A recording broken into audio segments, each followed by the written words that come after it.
KC canal అనేది British హయాంలో కట్టినటువంటి కేసీ కెనాల్. ఈ కేసీ కెనాల్లో 1995లో మన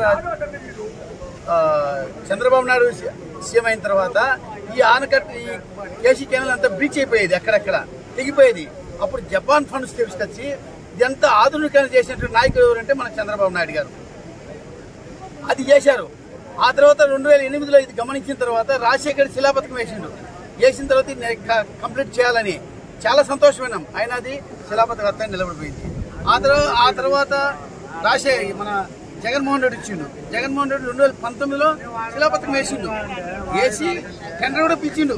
ఆయన మేము అనుకున్నాం ఒకరు స్టెప్ ముందుకు పోయినాడు, కంప్లీట్ అయితే అని చెప్పి మా రైతులను ఎంతో ఆశిస్తున్నారు. అయినా కూడా ఆశగానే నిలబడిపోయింది. కానీ ఫలితం కాలే. వాళ్ళు టెండర్ చూపించుకోవడం ఒకటి చూపించి వాళ్ళ నాయకులు సంపాదన కావాల్సడానికి ఇసుక అమ్ముకునే మాత్రం చూపుడుగా పెట్టి ఇసుక అమ్ముకొని వాళ్ళందరూ నాయకులందరూ బాగా సంపాదించుకున్నారు. కాబట్టి ఇటువంటి దురభిప్రాయంతో వాళ్ళు పనిచేసినారు. కాబట్టి దీన్ని అది కాకుండా రైతుల కోసం మా ప్రభుత్వం ఇప్పుడు ఎందుకంటే శుభసూచకం, ఇది మేము ఊహించలే. ఎవరైనా కరెక్ట్ ఇన్ టైంలో వర్షాలు పడడము, ఇన్ టైంలో డ్యామ్ నిండడము, ఇక్కడ కరెక్ట్ రైతులు పంట వేసుకునే టయానికి నీళ్లు వదలడం అనేది ఇది ఒక అదృష్టంగా భావిస్తున్నాము.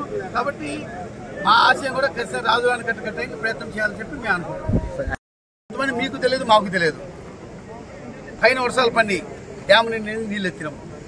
మనకేంటంటే ఆశయం ఉండాలా, ఇది నెరవేర్చాలి, ఆశయం ఉండాలా. ఆశయం ఉంది కాబట్టి ఆశయం భాగంలో ముందు ఏమేమి జరుగుతుందో మీరే చూస్తారు. కానీ ముందు జరిగేది మనం చెప్పలేము. మన ఆశయం ఏంటి?